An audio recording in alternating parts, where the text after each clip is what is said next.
Hello everyone and welcome back to our channel. My name is Priyanka and I am here with my next video on Google Cloud Platform. Today I am going to take you guys through an interesting topic that's about the Kubernetes. Now, what is a Kubernetes? It is also known as a Google Kubernetes engine, that's GKE. It provides a managed environment for deploying, managing, and scaling your containerized applications using Google infrastructures. The Kubernetes engine environment, the GKE, consists of multiple machines, especially Google Compute Engine instances, grouped together to form a container cluster. A cluster is the foundation of GKE, that's the Google Kubernetes engine. The Kubernetes objects that represent your containerized applications, all these run on the top of the clusters. So, today we are going to learn the hands-on lab, or I can say the hands-on experience on Kubernetes. Kubernetes engine clusters are powered by the Kubernetes open source cluster management system. Kubernetes provides the mechanism through which you interact with your container cluster. You use Kubernetes commands and resources to deploy and manage your applications, perform administration tasks, and set policies and monitor the health of your deployed workloads. Kubernetes draws on the same design principles that run popular Google services and provide the same benefits, that the automatic management, monitoring, and liveness probes for application containers, automatic scaling, rolling updates, and more. When you run your applications on a container clusters, you are using technology based on Google's 10 plus years of experience running production workloads in container. When you run a Kubernetes engine cluster, you also gain the benefits of advanced cluster management features that Google Cloud Platform provides. These includes the load balancing, which comes under the compute engine instances, then the node pools to designate subsets of nodes within a cluster for additional flexibility, then the automatic scaling, which provides your cluster's node instance count, then the automatic upgrades for your cluster's node software, then node auto repair to maintain node health and availability. Then the final one is the logging and monitoring with Stackdriver for visibility into your clusters. Now I am going to give you these all things made in this lab, so that you will get everything known about how to create a cluster and as well as how to deploy it on Google Cloud Platform. So let's start and go to the activate Cloud Shell, then start Cloud Shell and wait until it gets open. It takes hardly few seconds to get open. Wait until that. And within this time, I wanted to tell you guys that if you have any kind of doubt regarding this Kubernetes thing or anything regarding the GCP, then you can please comment your doubts into the comment section provided below. And for any further details regarding the GCP basics, then you can refer to my before videos which I have uploaded regarding the virtual machines and the storage bucket, that's the GCP bucket. Then after opening this, we have to run a command, and for this we need to this command will give you the this command will set the zone, or I can say the region where you want to create your cluster, as we do in creating a virtual machine. Same as that, we have to set a zone, and I am setting it as the US Central 1A. You can select as per your choice, then create on enter. You will get this output as updated property compute zone. Then after this, you have to create a cluster, and a cluster, within a cluster you consist of at least one cluster, and that is the master machine and the multiple workers machines called as the nodes. Nodes are simply a compute engine virtual machine that runs the Kubernetes processor necessary to make them part of the cluster. So to create a cluster, we need to write a command as gcloud container clusters create and then name your cluster as whatever you want. I am naming it as my cluster 1 and then press on enter. You will get some warnings, and after that it will take some time to create your cluster. And meanwhile you should know everything about, at least a basics about the Kubernetes and the clusters and the how to deploy your applications on clustering. And after this you have to, after creating a cluster, you need to move further and you have to create or give the authentication credentials as you always do with the virtual machine.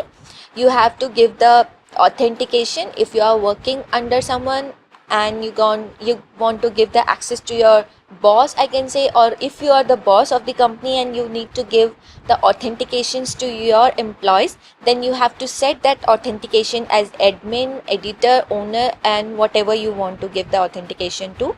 And after giving the authentication, you need to deploy the application.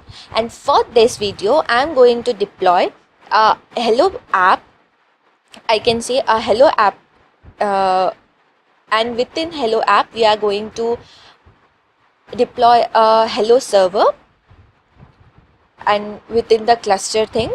And in this lab you can also have a knowledge about what is the difference between the clustering one we deploy in the cluster and the normal deployment which we always does. It will give you everything regarding the GCP as it always does, as I told you, the load balancing, the scaling thing, the automation, as the definition suggests, the automation and scaling or all those stuffs. So you don't need to worry about the health also. As you can see, there is a command, I can say, or a thing visible to you that cluster is being health checked. So it will be checking everything regarding your container, or I can say the deployment thing which you need to do. So it will make sure every kind of security purpose and every other minor to minor things, so that it will make you more easier to use this. So wait for this until it get created, and after creating the cluster it will be very much easier for you to move further. Few seconds more you need to wait. And as I already told you, please do comment for whatever you have doubts regarding the Google Cloud Platform. And we are done with creating. Now we have to give authentication. So write the command as gcloud container clusters get credentials, and then the name of your cluster as my cluster 1, as I named it.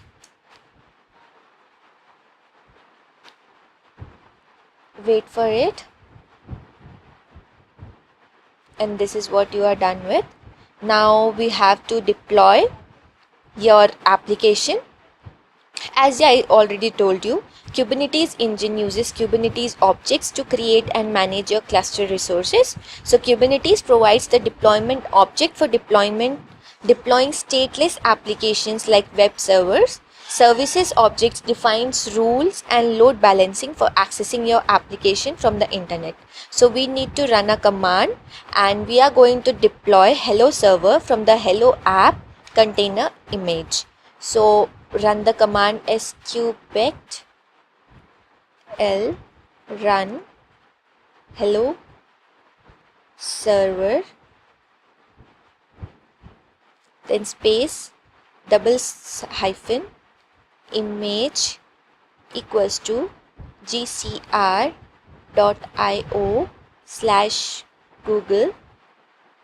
hyphen samples/hello app, and then the colon, then 1.0, and select the port. I am selecting as 80.80 and then press enter. You will get a command as deployment apps hello server, or the name or the app which you want to deploy, whatever you name. Like I got this one, as deployment apps hello server dot created. So this is the step where you got the created command. In this, let me tell you that what this command actually means. In this, the image specifies a container image to deploy.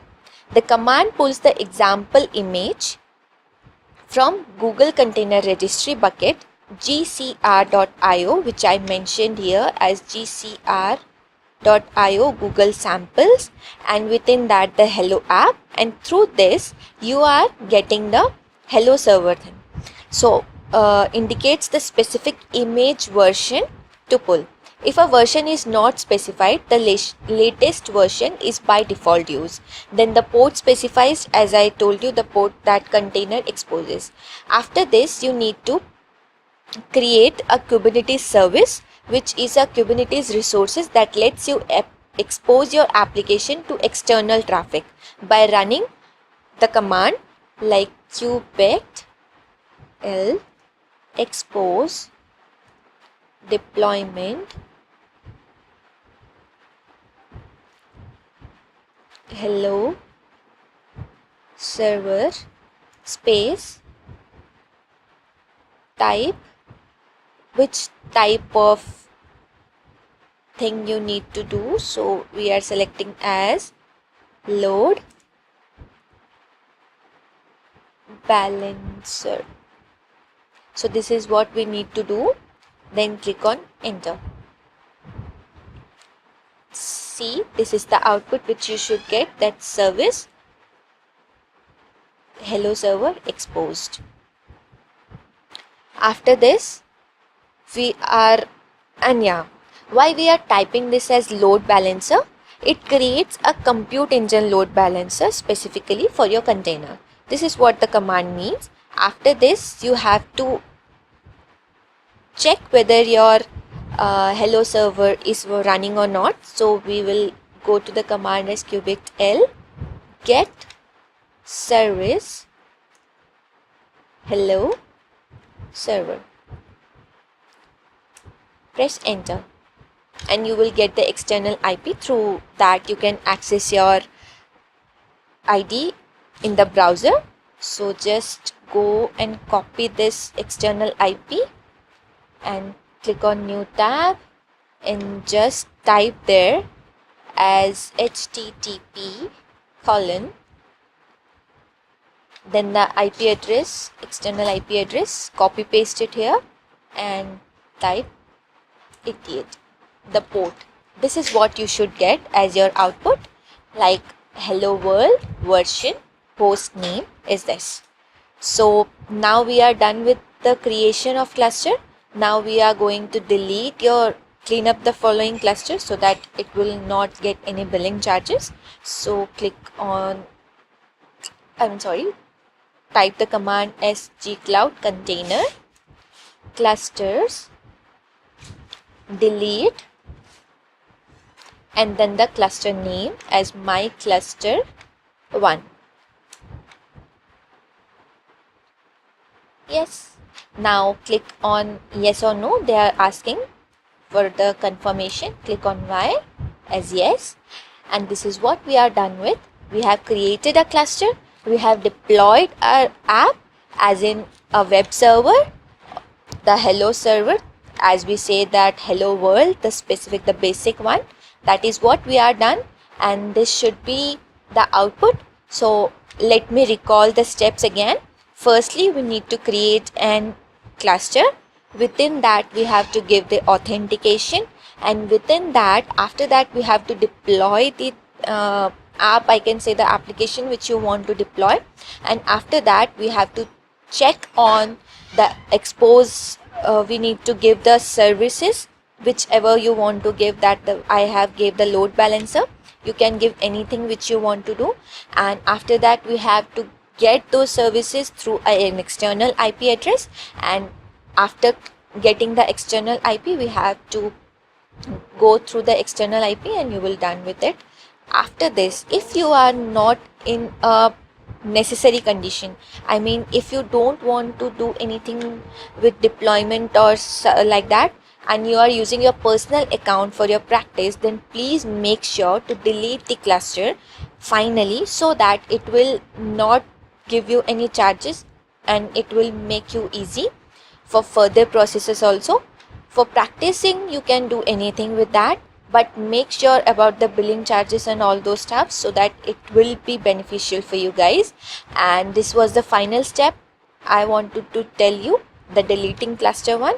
And this is it for today. Thank you so much for watching my video, and I hope that you liked my video. Please, if you do, then please I request you to please subscribe our channel for further details and further more knowledge about the GCP and other technical stuffs. Thank you so much for watching my video, and have a nice day.